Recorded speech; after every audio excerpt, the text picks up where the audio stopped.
Okay, today I'm going to talk about the power of service research, focused in my area of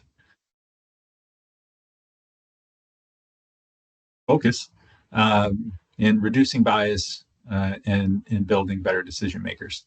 Um, Start off with an area that's very close to something I work on every day. So let's imagine you're in a call center. You're reviewing customer complaints, specifically about billing errors. Uh, in that, you see that the data begins to show a pattern. Certain customers seem to have more issues than others. Uh, a supervisor who's relying on intuition is going to assume that it's likely due to user error or random. Um, Service research digs deeper, though. And when it does so, a different story emerges. Uh, a system bug disproportionately impacting customers with non-standard billing cycles. Well, in that, the problem isn't user error, it's a design flaw.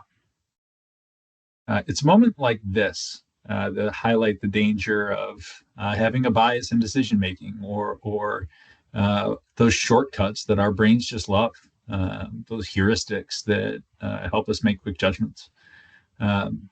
It's those shortcuts that can lead us astray. In that, there's good news. Service research can help us recognize and reduce that bias, making decisions more mindful, improving how we assess the competence of others, actually, and ultimately strengthening our trust in the organization around us, that we are, in fact, making better decisions. So how service research uncovers those blind spots. Let's talk first about bias in decision-making. Cognitive biases affect every level of decision-making, whether those are customer service reps to executive leaders to you or I engaging in how we think about a problem. Confirmation bias specifically leads us to seek information that supports our pre-existing beliefs. In a service setting, that might mean that we're assuming that complaints from a certain customer demographic are due to user errors rather than investigating systematic issues. Think about service research in particular. Mixed method approaches really help combat these biases, providing a structured way to gather and interpret that data. As I wrote about earlier this week, Erica Hall did a study which emphasizes the importance of using qualitative insights, whether those are from interviews or ethnographic type studies, to uncover hidden problems. And while quantitative data ensures those findings are scalable, when we apply this approach to bias reduction, we can create a framework for more objective decision making. Think about an example of something like that. A financial services company that notices that customers lower income brackets are more likely to be denied loan approvals. It's really easy for leadership to attribute that to financial instability. But when you go and think about how service research can go and help us better understand that, what we can uncover is that it might be the application wording or the user interface design that's discouraging these customers from actually completing the process or doing so correctly. By thinking about designs and applications and how we can support users without increasing risk, in that we're reducing bias in action. One of the other benefits that comes from our awareness of biases is making better real-time decisions. Recognizing our biases certainly helps when we think about doing research and service research and improving data collection, but it also helps in the real time, in our own decision making, in the mindfulness that it requires to work in the metacognitive way where we are thinking about what we're thinking about. The ability to stay present and aware of our thoughts and assumption plays a crucial role here.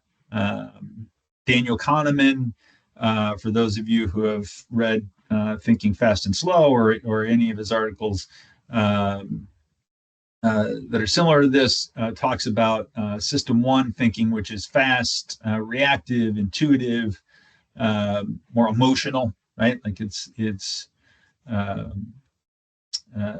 far different from our system two thinking, which is the more slow and pragmatic and deliberate and analytical.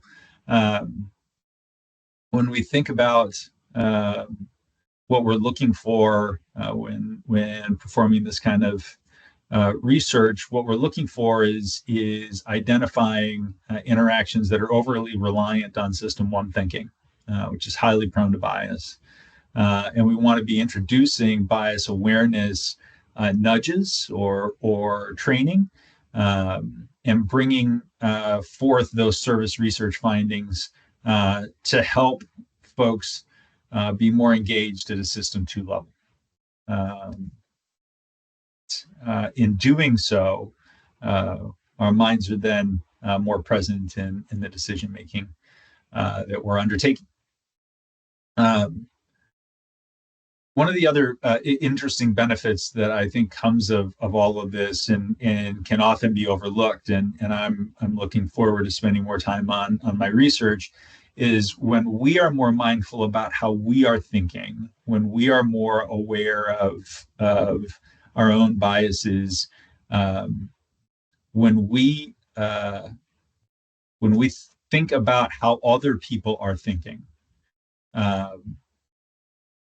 that awareness on our own behalf can actually improve our confidence in the decision making of other people, and how we uphold the decision making of others, because I think, in my hypothesis, is that there's a reflection that we see in that others are thinking about the things that I'm thinking about, which goes back in terms of behaviors eons. But when we see research from folks like the Tannenbaum study, shows that people tend to trust confident decision makers even when they're wrong. Right? It's the white coat syndrome, sometimes be referred to. But when we see somebody who is openly considering multiple perspectives and admitting uncertainty, they can potentially sometimes seem less confident, but be making better decisions in the long run.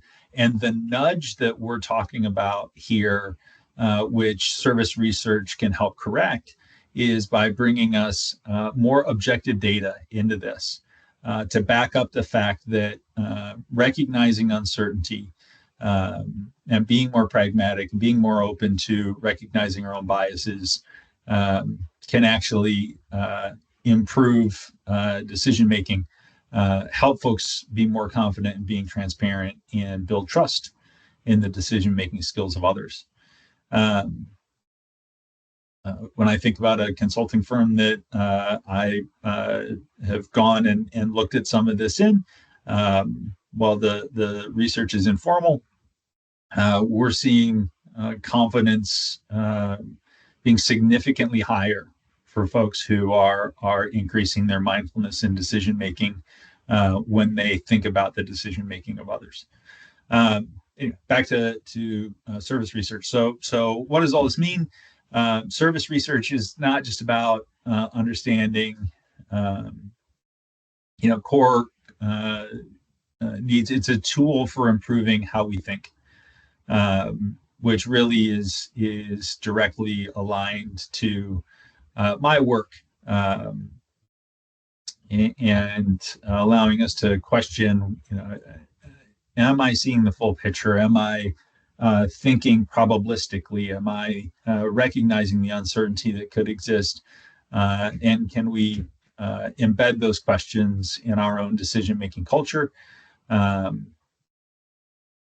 in that, we don't just